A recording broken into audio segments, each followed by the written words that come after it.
Bueno, muchas gracias por la invitación a este curso.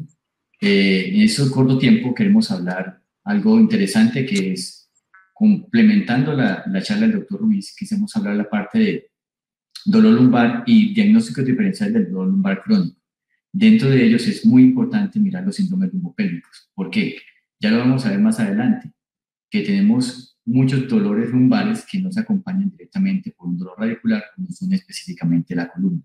Y esas son las cosas interesantes. Cuando uno busca en la literatura dolor lumbar crónico o como dolor mecánico, realmente hay muchos apartes en la literatura.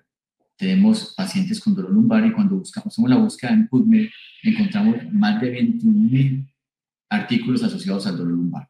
Entonces eso nos habla de la importancia que tenemos en el dolor lumbopélvico y lo que esto cuesta en el sistema de salud de los pacientes. Realmente en epidemiología sabemos que es un dolor que es extremadamente común. Aproximadamente el 80 al 90% de la población en algún momento de su vida va a tener un dolor lumbar. Este dolor lumbar probablemente lo va a llevar a consultar en algún momento con algún médico o algún médico de familia, algún médico general, o llegar a alguna instancia de especialización. Pero lo importante es que tenemos una prevalencia que además de ser alta, tiene una dispersión alta en la población. Entonces, la mayoría de los pacientes que consultan en algún momento por un dolor lumbar tiene una prevalencia que va entre los 40 y los 80 años. Entonces vemos que el grupo etario es bastante amplio. Las mujeres efectivamente tienen una prevalencia un poco más alta de dolor lumbar y es variable dependiendo de los distintos países. Entonces vemos cómo a través del planeta hay una distinta porcentaje de consultas que hay a través de este dolor lumbar. Sabemos que el 90% de esos dolores es mecánico y eso es una cosa muy interesante. Porque cuando nosotros establecemos las banderas rojas y sabemos que el paciente tiene clínicamente una compresión medular y no la tiene, el 90% de estos pacientes que nos consultan por urgencia o por consulta externa van a resolver aproximadamente las 2 semanas. ¿Y en qué nos vamos a enfocar específicamente? Nos vamos a enfocar en esa parte clínica, en que el dolor lumbar es toda la parte anatómica que compromete la región desde L1 hasta el sacro, incluyendo la región sacroiliaca y la región pélvica, que todos ellos pueden ser causa de dolor y causa de pseudociáticas, causa de dolores asociados o posibles de dolor radicular o de compresión radicular sin ser específicamente una radiculopatía.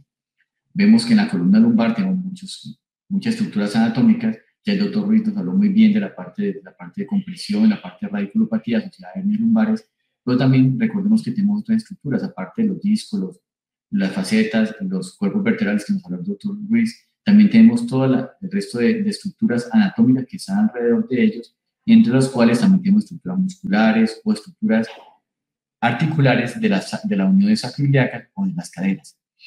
Y cuando tenemos un paciente en consulta que nos entra por un dolor lumbar, lo importante para nosotros es establecer qué banderas rojas tiene este paciente.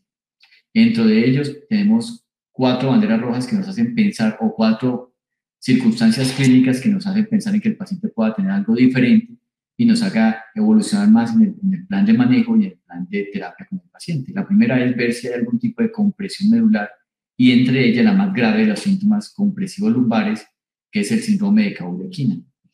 El síndrome de Cauda-Equina realmente nos asocia a un paciente que ingresa a nuestra consulta con alteraciones ya sean motoras o sensitivas, evidenciables desde el punto de vista clínico y que se asocien o no a compromiso de esfínteres, ya sea compromiso del esfínter urinario, compromiso del esfínter fecal, y que en el momento en el que hacemos la evaluación clínica del paciente haya anestesia en silla montada, si haya atonía o alteración del esfínter o unas alteraciones motoras que se encuentren en el momento de la evaluación del paciente. Ese es un paciente que efectivamente tiene alguna lesión que nos sospeche que haya compresión medular y entonces realmente sale de la estructura del paciente normal que vamos a manejar de un punto de vista conservador porque realmente no tiene este tipo de sospecha clínica. La otra es el paciente que tiene historias con traumas de alta energía. Generalmente son pacientes que tienen trauma de alta o baja energía que se asocian o no al uso de esteroides, que tengan historia antigua de osteoporosis, que tengan una edad mayor de 70 años. Y en el examen clínico es muy importante establecer, cuando el paciente tiene un dolor a la palpación sobre procesos espinosos, o hay una puñopercusión en línea media, que no tiene que ser muy severa, pero con una puñopercusión suave, en línea media el paciente relata un dolor mayor o más intenso asociado a un trauma menor en un paciente, por ejemplo, con osteoporosis o consumo de esteroides, nos hace pensar en que ese paciente pueda tener una fractura de columna, ¿de acuerdo? Entonces en esos pacientes hay que pensar un poco más y una placa simple en ellos puede hacer un buen diagnóstico en un estado inicial. La otra es cuando los pacientes tienen historias de procedimientos, particularmente en los últimos 12 meses o en algún momento en su vida ha tenido una cirugía de columna, nos hace pensar en que pueda que tenga alguna alteración infecciosa o pacientes inmunosuprimidos, pacientes también que utilizan sustancias intravenosas, pacientes que utilizan esteroides. Si esto se asocia a fiebre, síntomas sistémicos, nos hace pensar en que posiblemente el paciente pueda tener alguna infección espinal y más aún si el paciente ha tenido una infección de tejidos blandos previa al inicio del dolor lumbar. Y por último son los pacientes que tienen antecedentes oncológicos, un paciente que tenga pérdida marcada de peso, algún antecedente de cáncer, así venga supuestamente en remisión y que de un momento u otro arranque con un dolor en el lumbar persistente en el tiempo de características severas y mecánicas, nos puede hacer pensar en que un paciente pueda tener algún tipo de siembra metastásica en la columna. Ya cuando tenemos el enfoque del paciente, en el cual no tenemos un establecimiento, una bandera roja específica, vamos a tratar de clasificarlo, encasillarlo en un tipo de estándar del paciente. Y es cuando podemos ver el tiempo de evolución del paciente. ¿Por qué? Como lo hablamos en un principio, el dolor mecánico es un dolor, es una lumbalgia del paciente que hay por un esfuerzo mínimo, un movimiento que genera un dolor previo. Ese es un paciente que si no tiene banderas rojas, no tiene síntomas compresivos, la probabilidad de que el paciente tenga una enfermedad compresiva es muy baja y ese paciente usualmente con la terapia física y con algunas cosas que vamos a ver ahora, en 12 semanas debe resolver. Cuando el paciente pasa ese estándar ya empieza a tener dolores subagudos o dolores crónicos. Y vemos como el dolor degenerativo es un dolor más crónico en el paciente. Generalmente es un paciente que nos va a llegar por reagudizaciones a la consulta, pero ese paciente usualmente ya viene en seguimiento ya sea por cirugía de columna, viene en seguimiento por clínica del dolor. Entonces hay una diferencia en el estándar del paciente. Dolores inflamatorios o dolores oncológicos también pueden aparecer ahí. Y aquí vemos cómo hay todo un panorama y todo un estándar grande del paciente, donde tenemos dolores directamente asociados a la columna, en los cuales está el síndrome facetario y el dolor discogénico, y otro serie de panoramas donde tenemos síntomas asociados articulares de estructuras cercanas a la columna, donde están con mayor predilección el síndrome sacroiliaco y la cadera dolorosa, usualmente en pacientes adultos mayores esto, y esto en pacientes de distintos grupos etarios, pero que ya lo vamos a ver en cada uno. Y aparecen otros síndromes interesantes, que es el síndrome del Yoshua, el síndrome del cuadrado lumbar y el síndrome del piramidal, que son síndromes musculares dolorosos que se asocian a dolores lumbopélvicos y que realmente tienen un manejo completamente distinto. En esta parte quise hacer una parte, antes de empezar con los síndromes musculares, en establecer un poco del dolor facetario. Realmente en pacientes lumbopélvicos, además del dolor radicular, como que ya lo vimos en la charla anterior, podemos también con mucha frecuencia, más o menos en el 45% de los pacientes, podemos tener causas de dolor lumbar asociados a un síndrome facetario. Ese síndrome facetario realmente es un dolor asociado al nervio sensitivo que inerva la faceta articular, que son las articulaciones posteriores de la columna, y esta se encuentra secundaria usualmente a procesos de sobrecarga articular, procesos de cizallamiento o de movimientos repetitivos lumbares que van creando cambios degenerativos, ya sean tempranos en la edad adulta, temprano o adulta media, o ya tardíos en pacientes adultos mayores. Algunos pacientes se asocian a procedimientos inflamatorios que pueden ser secundarios a enfermedades reumatológicas o a algún proceso que tenga el paciente de base, enfermedades subyacentes, pacientes también que pueden haber con artritis séptica, que ya entramos en el grupo de las causas infecciosas, y hay un grupo de pacientes que se ve con alguna frecuencia, que son pacientes jóvenes, que tienen un dolor en la región lumbosacra asociado a espondilolistesis o a desplazamientos anteriores del disco, pero sin síntomas asociados radiculares. Estos pacientes con alguna frecuencia tienen síntomas facetarios y realmente la causa del dolor del paciente. ¿Cuál es la clínica en el síndrome facetario? Es un dolor realmente de predominio axial. Como les dije hace un momento, es muy frecuente, del 40 al 45% de la consulta va a tener un síndrome facetario. Particularmente es un paciente que les dice que el dolor es casi nunca es irradiado, en ocasiones puede tener algún tipo de irradiación, que es una irradiación que no es tan clara en un dermatoma específico, Pero una característica muy importante de estos pacientes es que estos pacientes el tiempo en reposo prolongado en la noche en cama lo sacan. Son pacientes que no te pueden dormir más de 6, 8 horas en cama porque se levantan con una rigidez matinal, con un dolor axial y en el transcurso del día van mejorando. Eso es muy importante diferenciarlo con el dolor inflamatorio, porque los pacientes con dolores de tipo inflamatorio también tienen una característica similar. Lo importante es que esos pacientes no tienen compromiso de otras articulaciones. No son pacientes con artritis reumatoidea, no son pacientes con condilitis anquilosante que tengan otro tipo de patologías. En el examen físico, usualmente esos pacientes empeoran con las actividades o con las compresiones que uno genera en la columna en extensión. Ese es uno de los apartes clínicos que uno mejora. Y en los exámenes que uno pide al paciente, aunque no son muy específicos, uno usualmente ve cambios degenerativos articulares, ya sea en rayos X o en la tomografía, y en algunas ocasiones, cuando el caso es un poco más avanzado, ve cambios articulares con aire dentro de la articulación. En la resonancia, en algunos pacientes, ve cambios inflamatorios con derrames articulares, sobre todo en esta secuencia, que es una secuencia T2, donde se ve líquido blanco en el líquido blanco, se ve algunos cambios de derrame articular en la faceta, en la interlínea articular. También en esos casos, si alguna vez lo ven en la consulta, nosotros vamos a pedir gammagrafías, sobre todo como diagnósticos diferenciales, pues esos estudios tienen un valor predictivo positivo muy alto, o sea que si es positivo en la clínica, nos da una posibilidad diagnóstica muy alta, pero si sale negativo, realmente no descartan la enfermedad. El tratamiento del síndrome facetario usualmente es el manejo médico, casi en todos los casos manejo médico, manejo con terapia física. Si el paciente no responde adecuadamente, se puede pensar en los bloqueos con bloqueos selectivos de la articulación o del nervio que va hacia la articulación. Ya ustedes lo van a ver en algunos pacientes en la consulta, que se llaman bloqueos del ramo medial. Es realmente cuando se hace eso, está bloqueando el nervio que va hacia la articulación.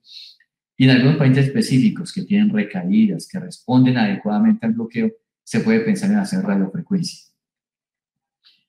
Ahora bien, cuando ya establecemos que el paciente no tiene un dolor ni radicular, no tiene banderas rojas, y el paciente no tiene un síndrome, unos dolores asociados a un síndrome facetario tan específico, tenemos que pensar en otros tipos de dolores, que están los dolores lumbopélvicos asociados.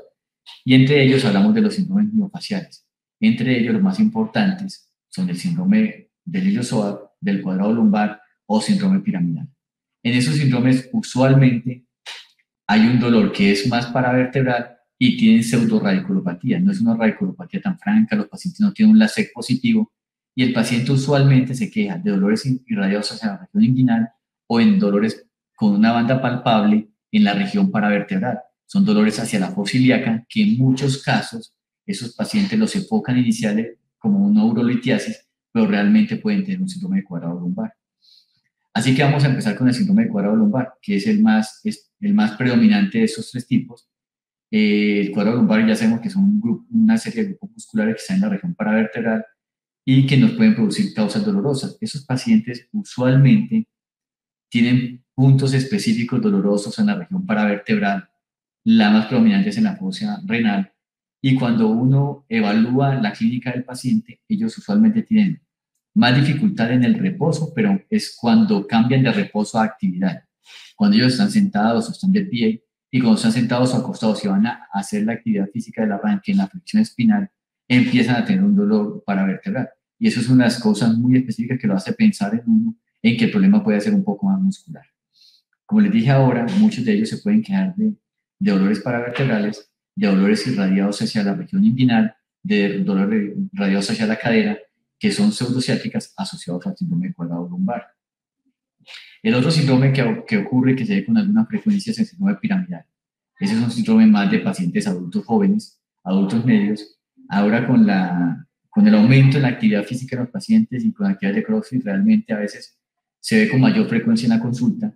Usualmente son pacientes o embarazados o que han tenido un cambio importante de peso, más predominantemente en mujeres, o en pacientes que de un momento a otro cambian su ritmo de actividad física y hacen algún tratamiento, alguna actividad de flexoextensión de la columna, particularmente peso muerto en la actividad de CrossFit, o que empiezan una actividad laboral que tenga alguna carga que implique hacer levantamientos de peso. Esos pacientes usualmente se quejan de dolor en glúteo medio, que se irradia hacia la región posterior de la pierna y puede llegar hasta la rodilla o por debajo de ella, pero lo usual es que el dolor no pase más allá de la rodilla. Y particularmente cuando uno le pregunta al paciente, el paciente se puede quejar algo de dolor lumbar, pero el paciente relata su dolor específicamente en la nalga. ¿Por qué? ¿Por qué ocurre esto y por qué los pacientes tienen dolores radiculares asociados? El piriforme o el músculo piramidal tiene una estrecha relación con el nervio ciático y están descritas las formas en que hay variantes anatómicas en las cuales el desarrollo entre el piramidal y el nervio ciático, siendo esta la más frecuente en todos los pacientes, pero cuando este músculo se inflama, produce irritación del nervio ciático y eso produce los síntomas radiculares en el paciente. Quiero hacer como un recuento un poco específico de algunas maniobras que son muy importantes en este tipo de paciente, porque son muy útiles en la consulta y es ¿por qué? Porque el síndrome piramidal es un diagnóstico eminentemente clínico. Esta es una prueba que se llama la prueba de Febvre, que lo importante es hacer una flexión de la cadera a 90 grados, flexión de la rodilla lo más cercano a 90 grados, se hace una rotación interna con abducción de la cadera. Eso crea tensión del músculo piramidal y cuando el paciente tiene irritación o dolor en ese músculo piramidal, produce síntomas asociados. Esa otra maniobra, que es una de las que más utilizo yo en la consulta, le genera una rotación interna al paciente y le genera una tensión y una compresión del músculo piriforme. Este produce mucho dolor. La otra es colocando al paciente en decúbito lateral. Se le pide al paciente que intente mantener el pie extendido, despegado del borde de la camilla, y eso en pocos segundos empieza a crear tensión sobre el músculo piramidal y eso usualmente el paciente revela pseudociática. El paciente empieza a tener síntomas radiculares asociados del miembro inferior y es una maniobra que generalmente se ve muy positiva en pacientes con piramidal y pacientes con síndrome sacroiliaco, que ya lo vamos a ver.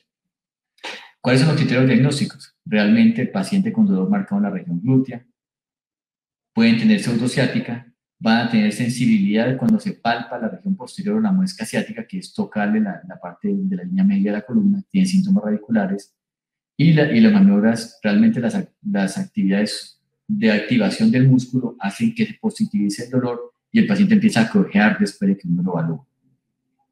El otro síndrome que también es muy específico en la consulta es más de pacientes adultos medios y adultos jóvenes, que está alrededor del 10% de los pacientes. Tiene un valor específico en algunas personas, es más frecuente en mujeres y sobre todo es uno de los síntomas más comunes de consulta en mujeres posparto que llegan después durante la etapa de la lactancia con un dolor lumbar. Realmente se correlaciona con el síndrome piramidal, en que también es un dolor en el glúteo medio, en la región glútea, que empeora cuando el paciente está sentado y esos pacientes usualmente cambian la posición de estar sentado en la silla para poder liberar esa región sacroiliaca. El 50% de estos pacientes van a tener irradiación pseudoradicular, como si fuera una pseudociática, pero no se comporta como una maniobra láser positiva. Los pacientes tienen un dolor más sordo hacia la extremidad, pero no es un dolor radicular tan severo. Estas son las maniobras que utilizamos. Hacemos una rotación externa, una apertura de la cadera, con una compresión en la parte posterior y eso comprime, hace una compresión de la región sacroiliaca y el paciente refiere el dolor en la parte posterior. Esta otra maniobra, en la cual le hacemos flexión de la cadera contralateral con flexión a 90 grados y la otra cadera la dejamos que caiga y le hacemos una compresión hacia abajo de la siguiente cadera y esto genera dolor en la parte posterior y muchas veces dolor pseudoradicular. Cuando ya establecemos en el paciente, si el paciente tiene un dolor posiblemente asociado a una compresión medular, paciente con un cuadro lumbopélvico que nos llega a la consulta, con un dolor de menos de 12 semanas, que no tenemos banderas rojas en el paciente y que es un paciente que evidentemente puede ser o nos parece que es un dolor de tipo mecánico, es un paciente que tenemos que pensar en un manejo, inicialmente en un manejo médico. ¿Y por qué? Porque sabemos que los dolores lumbares menores de 12 semanas que no tengan banderas rojas y que no se asocien a un dolor radicular o a un dolor compresivo medular, es un paciente que los estudios diagnósticos iniciales no van a aportar nada. El paciente tiene un 90% de chance de que en esas 12 semanas él vaya a mejorar de sus síntomas con tratamientos específicos. ¿Cuáles son los tratamientos que más se notan en el haber de los pacientes como tal? Se ha estudiado mucho las distintas intervenciones en los pacientes médicas, qué tanto nos mejoran las cosas como tal. Y dentro de ellos hay una serie de intervenciones desde el punto de vista médico que nos pueden ayudar. Definitivamente la terapia física en pacientes con dolores menores de 6 semanas tiene un uso limitado, pero esos pacientes realmente no deben parar su actividad física completamente. Cuando ya llevan más de 12 semanas, realmente sí puede considerarse como primera línea de manejo, el manejo con terapia física. Lo otro es la manipulación espinal y todas las actividades de acupuntura que nos pueden ayudar. Tiene una acción limitada en la primera línea, pero nos pueden servir en la segunda línea. Las demás actividades como tal, como terapia multidisciplinaria, ya con un fisiatra o con un tratamiento específico como tal, generalmente se guarda para el paciente que lleva más de 12 semanas. Porque esos pacientes usualmente con un reposo relativo, con algunas recomendaciones funcionales de su columna, con la limitación a las actividades de flexión y de rotación de la columna, van a mejorar en esas 12 semanas. Y ya viene cuál es el estándar de tratamiento farmacológico en esos pacientes. Se ha estudiado mucho si antes de las 12 semanas en esos pacientes con síndrome lumbopélvicos van a mejorar en algo los pacientes. Pacientes con menos de 12 semanas, usualmente el uso entre opiáceos y antiinflamatorios es mejor el uso con antiinflamatorios que en cursos cortos que no vayan a generar falla renal en los pacientes que el uso con opiáceos. Realmente lo vemos en la literatura de unos 5 años para acá, hay una renitencia muy alta, sobre todo en Estados Unidos, en el uso temprano de opiáceos, pues porque antes se tuvo un sobreuso importante de opiáceos con todo lo que ya sabemos de sobreuso de oxicodona en Estados Unidos, por lo cual en ese momento se está recomendando pacientes con dolores lumbopélvicos, que no sean de características espinales, que no sea un dolor crónico que sea mayor de 6 meses ni mayor de 12 semanas, no usar tempranamente en sus pacientes opiáceos. Los glucocorticoides, no es recomendado ni en dolor menor ni en dolor mayor a 12 semanas, porque ellos se pueden dar una mejoría transitoria, pero tienen muchos efectos adversos a largo plazo en los pacientes. Definitivamente, la primera línea en los pacientes puede ser la restricción de la actividad, de flexión y rotación de la columna, uno, recomendaciones funcionales, dos, si el paciente lleva más de 6 semanas de tratamiento, se puede mandar una terapia específica, y en eso sí es muy interesante que hagamos un diagnóstico clínico adecuado, porque la fisioterapia en nuestro medio es muy útil y realmente las fisioterapeutas de nuestro medio son muy competentes y son muy buenas clínicamente, pero para ella yo creo que uno debe darles un diagnóstico adecuado. Si usted le da una primera línea de terapia en un paciente y usted le dice a la fisioterapeuta que tiene un síndrome sacroiliaco, un síndrome piramidal, un síndrome de cuadrado lumbar, ella va a poder trabajar muy bien en el síndrome miofacial y va a orientar su terapia hacia ese punto. Ya como segunda línea, después de las 12 semanas, si el paciente pasa de eso o cambia su esquema de dolor o empieza con dolor radicular, la primera línea que se puede manejar con el paciente son los inhibidores de la recaptación de serotonina. Esos pacientes se pueden utilizar de alguna manera o algunos antidepresivos tricíclicos, con ambos como en baja evidencia. Definitivamente el uso de anticonvulsivantes tienen muy insuficiente evidencia en la parte temprana y en la parte tardía se utilizan algunos casos de pacientes, pero obviamente ya es un manejo ya más con clínica. Así que, ¿cuál es la conclusión que yo quiero que tengamos en estos síntomas lumbopélvicos? Realmente es muy importante poder establecer cuáles son los diagnósticos diferenciales del paciente, porque cuando usted le llega a un paciente con menos de 12 semanas de un dolor agudo a la consulta, el paciente tiene un 90% de probabilidad de tener un dolor lumbopélvico que no sea asociado a una compresión medular. Entonces, un paciente que usted tiene un diagnóstico adecuado, usted tiene 90% de chance de que ese paciente se le alivie solo con manejo médico. Siempre establecer primero las banderas rojas de los pacientes, porque eso sí nos cambia completamente el esquema del manejo. La clínica realmente es una clínica primordial en el paciente. La primera evaluación del paciente es primordial porque ya cuando uno empieza a intervenir farmacológicamente al paciente puede dar algunos cambios. O un paciente que ingrese inicialmente con síndrome de cuadrado lumbar, después empieza a tener sobrecargas o cambios en la pelvis y ya puede tener un miofacial de cuadrado lumbar, ya después siempre puede tener síntomas de piramidal o de glúteo medio, pero lo importante es hacer una muy buena evaluación clínica en el momento inicial del paciente para saber cuál fue el origen de ese dolor lumbopélvico. Tener muy en cuenta los tratamientos de primera y segunda línea en los pacientes, porque eso nos va a dar un estándar de manejo en ellos y saber cuándo el paciente está fallando en su segunda línea de manejo y requiere ser enviado con neurocirugía o con fisiatría. Y lo importante también es que no todo es radiculopatía. Realmente existen los síndromes de pseudoradiculopatía asociados a estos dolores lumbopélvicos y que realmente el 90% de los pacientes que van a llegar a consulta con un dolor aparentemente irradiado radicular no va a ser secundario a una compresión medular, sino que va a tener cualquiera de estos síndromes que si se hace un diagnóstico temprano adecuado va a ser una buena intervención en ese paciente. Muchas gracias. Doctor España, muchas gracias por su presentación. Tenemos una pregunta en el chat. Nos preguntan de la siguiente manera. La maniobra de la SEC que presenta dolor menor a 30 grados indica algún dolor pseudociático como piramidal, sacroiliaco o facetario.